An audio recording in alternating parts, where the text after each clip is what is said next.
O te whaatalo whātu I lau whaafonga anga I le nei fo I tae au alo maia o Tālala Radio Samoa. Wa pāsia le pāle mene le ulua I pili le whainga mālo fou, po o le pili e toi te waita I alo le whaatinonga o tiute o le whale tupe tu tonu, le Reserve Bank. O le pili le neina amata whaavave lona ilo ina I tonu le mauta mai le asolua, le ana wha umi ai ona no foia le mauta I lea po se ia o mai ana nafi. O le dual mandates le nei na whaavaina e le leiba I le lua fesful malevalu, na lua I polo a inga na polo I aile whale tupe ta tau o na ia whaia. O le tau fiofio le inflation I le mawalalo e ta tau o na iai, whaapea ma le mata I tu o le whaatu mawino ngā luenga. Ma o le whina o le whainga malo fou, a wha wawa I peona mawalunga le inflation o lona winga, o le umi fo I leo na ti ngā ina o tangata New Zealand. I le tau ngata o le tau o loa ma au nanga whaatusa le malo si anga o le tupe New Zealand. O ni te ungolo o te ai le sa avea ma minister o tupe, o ia fo ina au mai e tono le tū la fono, Grant Robertson. O le suinga wa iai nei, o le watoe wha fo I le na o le tasi po o le single mandate, ma o le tau fiofio le inflation I le mawalalo e te tau o na iai, lea wapasia nei.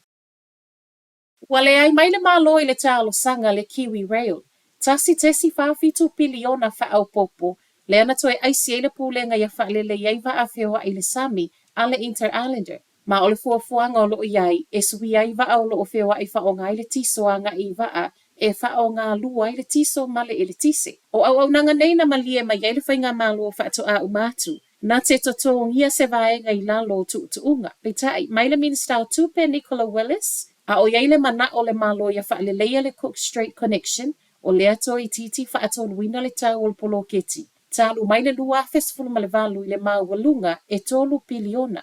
O le tupe fo iolo o whaatalo sangaina. E na o le luas fuma le tasi pasene e aluanga I le whaatau ngova a fou, ma e le o whaingo fie o na talia le ministale whaupoponga watoe talo sanga maiai. Maia Willis, e iei fo isi polo keti o loo vaavai iai le malo, ma o lea o loo fetuuna I tupe. Mai le Kiwi Rail, e le mawhaiona whaawau le polo keti pe a le ai, se fesoa soania le malo. Ua fesilingia le lumana I o le Brooklands Zoo I New Plymouth. O le asolua na iwa ina I le council ana fuafuanga whaanga solo mo le zoo. E au fi aino fuanga mo mea ta alo whanau. O le awala savali, whapea manisi mea o la fau. Peitai, e o mai ana nafi, ua toe sui le mata upu ina uatala noa ina le to e sea mai o le iwa miliona, tupe whaalu mo compliance cost. Sa wenei ma le tala watau ngata tele ma e ono o atuai se tūlanga, o le tāpuni o le zoo.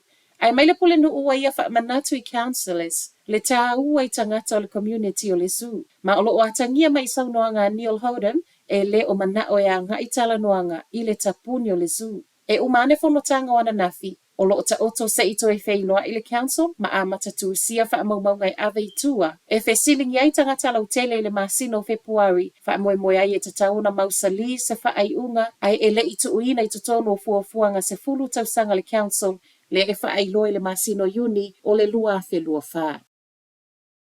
Ua ioe le komesino le City Council a Tauranga, e toi wha ale leia le Tauranga's Memorial Park, ma o le a whai ai ma le whale a au fou.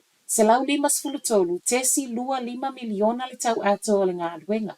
Ma o le se lau buas fululua tesi lua 5 miliona, e alo umalea I le fausia ina o le whale a au fou. O se ngā luenga tele le ngato le ato I whaalele iai whale tuai o loo iai. Ai o le a siiti ai fo ilo na tūlanga ma ia mawai se isi no fuanga, e a ngai iai tangata. Saunoanga le komesina Shadrack Ralston, wa tuai tele whale o loo iai ma wa mo o mia le whaaleleia. Ai mo le whale a au telefo wa fua nei, o loo iai le wha moe tatala I le wha I ungo le lua fe luas fuma le fitu. Ma o lona tau foi o le alava na tau whaatasi I totono le pakete o le lua fe lua tasi, a nga I le lua fe tolus fuma le tasi a le council. Ma tala whaaiu, o le vai aso nei wa te leina alo I aile saolo o whaasa ai e le tele o matawhanga Northland ta avale malunga o matawhanga. O se tasi leo tu la fono na saini e le minister o whaasa o le masino o ke topa, ma ua ioe whaatasi I aile Northland Regional Council. O fuafuanga nei o lo sawai male whaafanu o sone, e le mawhaiona alwai se ta avale, ma o so o se tasi fo I e leo si ta ia e whaasala tupe le o atu I le 5 se lau tā la. Ai lalo le regional plan, o lo sawai fo e iai lava le whaatangana whaapitoa e whaatanga I le ta avale, pe a whai o se whaalawalawi whaafosei, po o nisi lava fo I o whaatangana whaale tū la fono, e mo o miai au nanga whaapitoa. Talanalo Radio Samoa, manuia le nei tae au.